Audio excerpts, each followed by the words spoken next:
folks. It's me, John Avenger, once again. This rant is going to be for the Amazing Spider-Man 2, a sequel that pretty much no one really asked for.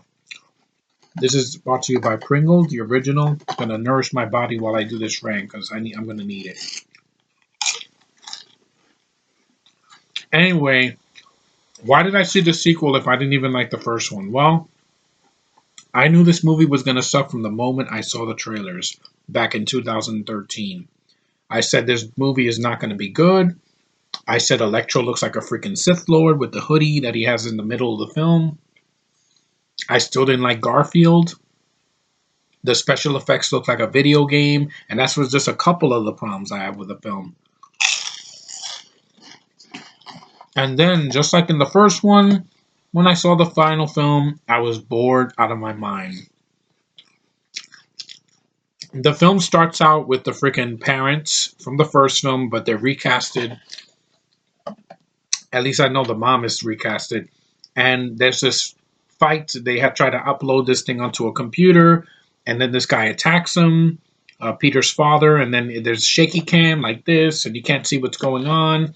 It's not intense. It's boring. The plane crashes. Then the movie starts with Spider-Man, which is pretty much one of the few things in the film that works. I like the new costume. I think the new costume's cool. The score is pretty decent. And the action scene in the beginning of the film is not that bad, but it can't save the movie. If the whole film had action like this consistently every 10 minutes or so, the film would have been less boring. But once again, they have like 15 things going on. Let me break it down for you. You have the first action scene after the parents die. You don't give a fuck about them anyway. Where Peter's trying to stop the Spider-Man's trying to stop the Rhino, played by Paul Giamatti, freaking driving a truck full of plutonium with a crazy Russian accent. And by the way, the Rhino did not have a Russian accent in the cartoons. And it's a silly scene, but at least you get some decent shots in there. Things are happening. Spider-Man's doing the quips, so it's fine, but it's not consistent. Like, after this, you don't see Spider-Man again for a while. That's the problem with the film. It takes too long to give you the action that you want, and then when you finally get it, you don't care anymore. You see Rhino yelling and trying to shoot at Spider-Man. Then you see Max, freaking the one who become Electro. Jamie Foxx with a freaking comb, Jerry Curl. It looks horrible. Has these blueprints, and then Spider-Man saves him, and then he gets obsessed with him, and it's a cartoon. The film has the same problem as the first film. No consistent tone. 1 minute it's dark with the parents dying, and then the next minute it's silly and over-the-top action. Sony, we're not stupid. We don't want a bipolar movie. We want a movie that's straightforward and consistent. Case in point. Yeah. I'm sick of people saying that sequel was better. That sequel could have been better. That sequel right there is a better sequel than this one. I have the balls to say that. The movie is boring. After that one action scene, you see Gwen Stacy trying to call Peter. Oh, Peter. A lot of this dialogue is repeated over and over. I break up with you. I break up with you. Ask a question. Ask a question. Freaking, I love you and I love you. It's the same freaking thing. The graduation speech in the beginning of the film that Gwen gives, they repeat it at the end when she dies. Yes, spoiler alert. Once again, this does the same problem Spider-Man 3 had. There's too many villains in this movie, but in this movie, villains are all underused. Rhino, you see him in the beginning for 5 minutes, then you don't see him until the very end, and the costume, the freaking suit looks like shit. It looks like a transformer. Green Goblin, Harry's in the film for a bit. He kind of has nothing to do. He's just bored. He's talking. Dane DeHaan tries, but he can't save his performance. He's just thrown in there just to give an emotion for us to give a shit about Harry. And it doesn't work. I think James Franco was better. He's thrown in at the Green Goblin at the last minute because he wanted Spider-Man's blood to cure him of his disease or whatever. And he looks horrible. And all he's there for is to kill Gwen Stacy, just like in the comics. It's a freaking fan request. And it didn't work for me. Electro is basically Dr. Manhattan and Mr. Freeze combined with really shitty dialogue. And he has like 2 fights with Spider-Man in the entire film. When he falls into the eels and he gets electrocuted, that didn't bother me. It's kind of stupid, but that didn't bother me. The way he looks freaking terrible. He has a blue face, and his eyes light up, and his freaking, he always wears black, and he could like go through currents and whatever. It's ridiculous, and his voice is ridiculous. It's like, you set me up, you lied to me, and I'm like, oh, this is just terrible. And he gets mad over Spider-Man just because he's getting more attention than him. It makes no sense. The motivation is completely stupid. And the action scene in Times Square is less than 5 minutes. Spider's trying to calm him down. He's trying to say, oh, I remember you, Max, or your name is Max. Yeah, the blueprints, blah, blah, blah, blah. A cop shoots Electro, and then what do you think is going to happen? He's going to freaking smile at that? No. Gets pissed off, and he starts blasting electricity through Times Square. It's good eye candy, but it doesn't save the movie. The movie's still boring. After that, Spider-Man hoses him down. People are standing there cheering. I'm like, get the hell out of here. You're going to get electrocuted and killed. But no, they stand there and cheer like a bunch of freaking idiots. And then Electro gets hosed down by water, gets captured, and he's like captured for like half the film. And he doesn't do anything. And he has horrible dialogue. It's my birthday. Time for me to light my candles. Horrible. It's as bad as Batman and Robin was writing. Aunt May, she has nothing to do in this film. Hold on. The film is just boring. The action scenes should not just be 5 minutes. Age of Ultron had action scenes that went on for 20, 30 minutes. I'm not saying every action scene needs to be long and epic, but give us something memorable. Give us something we'll remember when we leave the theater. I barely remember this movie. I'm just getting the details that I remember in my head. It's horrible. This movie's just really, really bad. It was a studio film. You can tell they interfered. They wanted to put all this freaking Sinister Six crap that didn't pay off because the villains were underused and they're not going to do a third movie. And the film kind of underperformed and the critics were very mixed on it. Why? Because it sucked. It was boring. It didn't know it was too long too. The movie was over 2 hours and it felt long. It did. When a movie feels long, you know the movie's is hurting you. When a movie's long and you don't feel it, like I did with Age of Ultron or Watchmen or the first Avengers, then it's a blast. But when it's boring, it's hard to get through. Just horrendous. You don't know how hard it was for me. And I saw the movie on my computer, on my dad's computer. I didn't even bother to see it in the theater because I'm not going to pay for crap. We already got enough crap with the first one. This one was even worse. Just, a horrendous, horrendous sequel. One of the worst of all time? No. Believe me, I've seen Howling 7 and Son of the Mask. Those are much worse. But there's nothing to this film.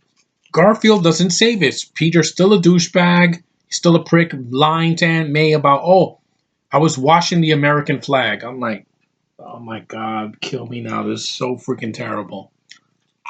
Someone actually wrote that in a Spider-Man movie. The final fight is a freaking, it looks like a music video. Electro goes into this freaking like warehouse or something or a power plant. And he's bouncing on these freaking things like, and he like tries to open his mouth and blast Spider-Man with electricity. It looks like shit. The fact that this movie has a bigger budget than the Raimi films is just sad. I don't think it was that funny either. Some of the quips were like okay, but it didn't make me laugh out loud. Guardians of the Galaxy made me laugh a lot. And it didn't have, it didn't bore me at all. Not from beginning to end. And that movie knew how to balance drama and comedy and action very, very well. This movie just did nothing. Absolutely nothing.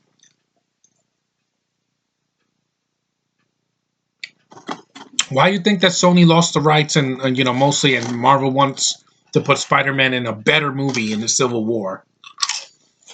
Because they know he'll be used right. They're not going to do the origin story again. They're not going to mention Peter's parents. They're not going to mention freaking Uncle Ben over and over until they beat it over your head. They're not going to put a freaking love triangle or love, story that just goes nowhere. It's like there's more focus. Mark Webb put too much focus on the human characters and not enough focus on Spider-Man and the action sequences and the villains that you supposedly wanted to throw in there. And I'm sorry, there's a standard. There's a freaking middle ground for every superhero film.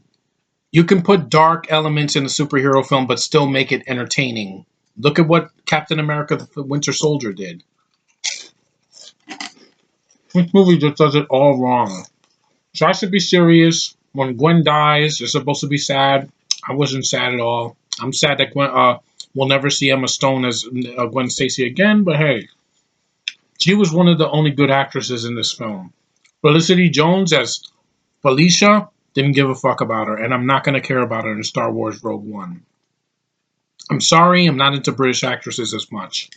That's why I'm concerned about the new Star Wars, because one of your new leads is British, and I don't know who she is. Hopefully, I'll be proven wrong. But anyway, back to this movie. There's like subtle. There's not no subtle hints of other characters. Norman Osborn. He's there for 5 minutes and he dies. They mention Alexander Smythe, I think, and they mention Felicia. Like I said, it's just all fan service. It doesn't feel like a movie. It's just like, oh, let's throw as many references because we don't have enough time. We don't have enough plot to put in the movie. We have to put 15 billion things going on. And it's just all over the place. And the movie's boring. It drags on and on and on and on and on. And I just don't care for it. That's why I don't want these movies on Blu-ray. This or the first one. Because they made boring Spider-Man movies. Where Spider-Man's barely in the film, and when he is there, it's kind of decent, but he deserves a better movie.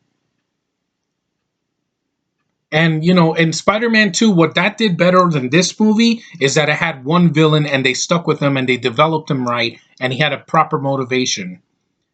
It wasn't like, oh, Spider-Man forgot my birthday, he forgot my name, and that's a villain. That's not enough of a motivation. I'm sorry. Loki and Ultron in the Avengers films had a proper motivation. Well, that's enough tips for me. I don't want to get high blood pressure, so. But yeah, this movie sucks. I don't know what else I can say. I did a rant on this movie with my worst of last year. If you want more details, I pretty much say almost the same thing as I said here. Too many things going on. Very boring. The action scenes have no momentum. They have no weight to them. And it's mostly CGI. You don't see enough practical hand-to-hand fighting. We saw that in Guardians. Not everything was CGI. No memorable characters that they added new to the mix. The ending is a big middle finger to the audience. This is the ending. I'm going to spoil it because if you haven't seen the movie yet, there's nothing to really see. Rhino shows up at the end. They break him out of prison. He gets back in his suit. There's a little boy in a Spider-Man costume, trying to stand up to him. Then Andrew Garfield comes back as Spider-Man with the nice, cool costume. And he says, oh, you want a piece of me? And Rhino's like, yes! And he's, it's so cartoonish. Then he comes to him. They run in slow-mo. The music, the awesome music from James, I think it's Hans Zimmer. It's a decent score. You hear, Spider-Man's about to swing the manhole cover right at the Rhino, and then the movie ends. Yeah. Cock tease. People said there was a cock tease in Godzilla. Hey, that was a little bit. Here, it's at the very end of the movie. Why would you ever do an ending that, like, just a tease like that? Like, oh, you want to see them fight? No, you gotta wait till the next one, and there isn't gonna be a next one. So go screw yourself, Sony. You screwed with Spider-Man too much. I'm glad Marvel has him back. They're gonna put. They can't do any worse than you did. They can't. I'm sorry, Tom Holland. I'm not. I'm hoping that he's a decent Spider-Man. I know he's 18 years old. He's not going to be 30 like Garfield was, but I want to give this kid a chance because at least he's in Marvel's hands. He's in more capable hands than these dumbasses at Sony that all they care about is money. They wanted to just pump out a movie so they could keep the rights. Well, you didn't keep the rights completely now that Marvel has it back. Now we will see Spidey in Infinity War. And hopefully the next movie is not going to be a joke like this one is. And put a villain that I give a shit about, please. Put Carnage. You don't have to put Venom. You could put Carnage. You could have hints of Venom. Put Carnage. He could be your first villain for the new Spider-Man movie. Or put Vulture. Put freaking... there's tons of villains in the Spider-Man universe that haven't even been in... You know, you have Kraven the Hunter. You have freaking Morbius. You have... Black Cat's not really a villain. She's more like an anti-hero. You can do it. There's a whole roster of characters you can put and do them right. Guardians was a property that was barely used, and the characters clicked with people. That's why the movie made so much. This has characters that we know and love, and they screwed them up. But hey, Sony gave the rights back because they know they can't make a third movie with Garfield because he's, Marvel kicked him out. So, yeah, all I'm saying, I'm glad this movie, it didn't bomb, but I wish it did. But it bombed it critically, and I'm glad it's not getting a third one. I'm glad Sony's they're not gonna screw with this character anymore. Because I'm tired of it. I'm just tired. I mean, the cartoon was done so well in the 90s, and then they do these movies, and to me, I think the Raimi films are the closest we're going to get to decent Spider-Man movies. Because they tried, and it wasn't boring. The first movie didn't bore me out of my mind. The second movie was amazing compared to these amazing Spider-Man films. Third film, it's highly flawed, but it entertains me nonetheless. This was boring. It was just as boring as Fantastic this year, which thankfully that movie was in 2 hours. And that movie doesn't have a villain until the very end of the film. At least this movie, Electro's mainly the main villain, but he still doesn't have much to do either. But this movie sucks. I hate it. It's one of the worst films I saw last year. It was in my bottom 10. And I will never watch it again all the way through. I can't. It's boring. It hurts watching it. And just 130 something minutes of just with 15 minutes of action in total, which is very, very low. And it's not entertaining to me. It's just dumb and really, really badly written, badly directed, just a cast that's completely wasted. And I don't know what else to say. Just screw this movie. I want to see Spidey done justice. Hopefully, Civil War and his own movie and then Infinity War will rectify this, at least for once, Anyway, guys, I hope you liked this video. Thanks for watching. Thanks for subscribing. Thanks for commenting. You guys, your comments, your nice comments, your honest comments mean the world to me more than like these dumbasses that put a bunch of garbage and saying, you don't know what you're talking about, you're a faggot, you're gay, you're a fat ass, you're this. I just block that out of my mind because, I'm here to stay on YouTube. I love my spot and I don't want to leave. So see you guys next time. And next Marvel review will be definitely something better because I'm done with these amazing Spider-Man movies. That's for sure. Later, guys.